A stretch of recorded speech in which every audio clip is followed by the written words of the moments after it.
cheguei em Curitiba em julho de 2017 e eu fiquei num hostel lá em Curitiba, em frente da universidade. E eu encontrei bastante pessoas que sejam da universidade, mas eu encontrei as melhores encontros foi aquelas que eu fiz no hostel onde eu fiquei 2 semanas. Se chama Expresso Hotel Curitiba. E lá eu encontrei bastante pessoas com quem eu fiquei muito amiga. Mas eu encontrei também um personagem que hoje, infelizmente, faleceu. E eu não sei como que ele morreu, mas eu aprendi essa notícia hoje e eu tive vontade de mostrar quem era essa pessoa. Era uma pessoa bem estranha, bem fora da sociedade, que odiava tudo que seja conformista.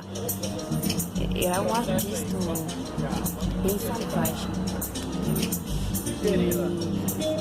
Segura que lá vem tem, Para mim é muito estranho hoje de aprender que foi.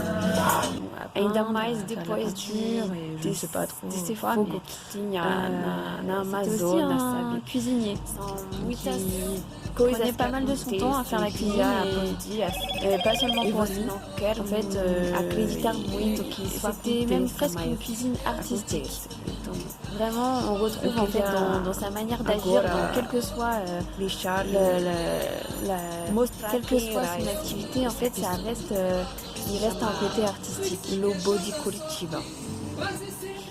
Voilà, donc à peu près ce que Lobo faisait. De ce que j'ai vu de lui, en fait, j'ai passé donc quelques soirées à parler avec lui et des amis sur la terrasse de l'hôtel où je logeais. Et donc j'ai eu des conversations assez intéressantes. Il m'a aussi fait écouter certaines musiques qu'il aimait. Il avait aussi des projets. Il avait un projet assez intéressant d'ouvrir un espèce de café-bar artistique. Et c'est vrai qu'il m'en parlait pas mal et il me disait si tu veux tu peux être mon associé. Rejoins-moi demain. Je ne me rappelle plus du nom du café à Curitiba où il exposait certaines de ses œuvres. Donc, il me disait à moi et mes amis oui, venez demain et on peut construire ça ensemble, créer cette petite entreprise en fait.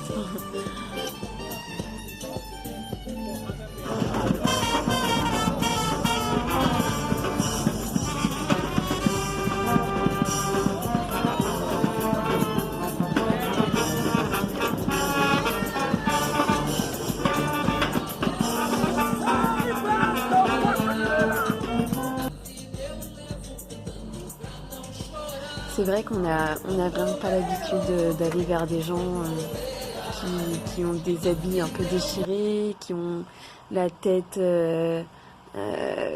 criblée de cicatrices, qui se peignent le visage, qui prennent aussi des drogues, hein, on peut dire. En fait, ce sont des gens qu'on exclut un peu de la société.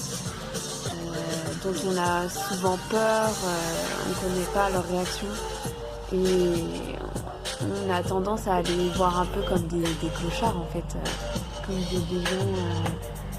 des gens sales qui ne font pas partie du même cercle que nous, avec qui on a du mal à communiquer en fait.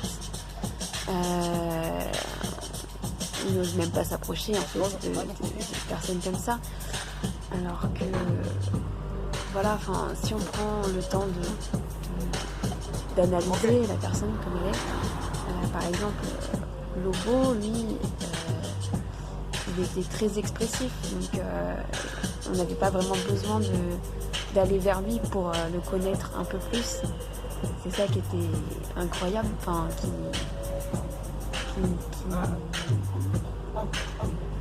qui montre un peu sa personnalité, son côté sociable et son envie, en fait, son entrain. Parce que lui, ce qu'il avait envie, avant tout, c'était de faire passer un certain message. Moi, il me disait souvent que la vie n'avait pas de sens et qu'il fallait pas en chercher un. La seule chose qu'il fallait faire, c'était essayer d'être heureux, de faire ce qu'on avait envie de faire et d'essayer d'oublier que l'argent, en fait, c'était juste quelque chose que l'homme avait inventé pour essayer de se faire une raison.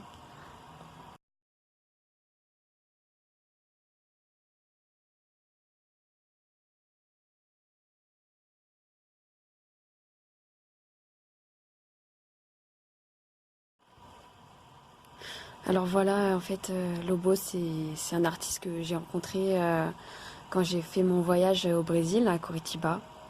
Je venais à peine d'arriver donc au Brésil et j'ai séjourné dans un hôtel donc, qui s'appelle l'Expresso Hotel Curitiba. Et j'ai rencontré donc ce personnage bien étrange, bien à part. Qui s'est révélé être un grand artiste, enfin qu'il l'était déjà, mais en fait quand on rencontre quelqu'un comme ça qui sort de nulle part et qui n'est pas comme toutes les personnes qu'on rencontre habituellement, ça peut faire peur, on peut avoir des préjugés, se sentir un peu mal, gêné, mais en fait, je suis vraiment très heureuse d'avoir pris le risque de m'ouvrir, de parler avec cette personne. Et c'est ce qui nous a apporté à tous, c'est un enseignement en fait sur la vie, sur le sens de la vie, sur l'art en général et sur en fait tout ce qui ne s'achète pas. Ah non, on est en août, pardon. Voilà, merci, au revoir.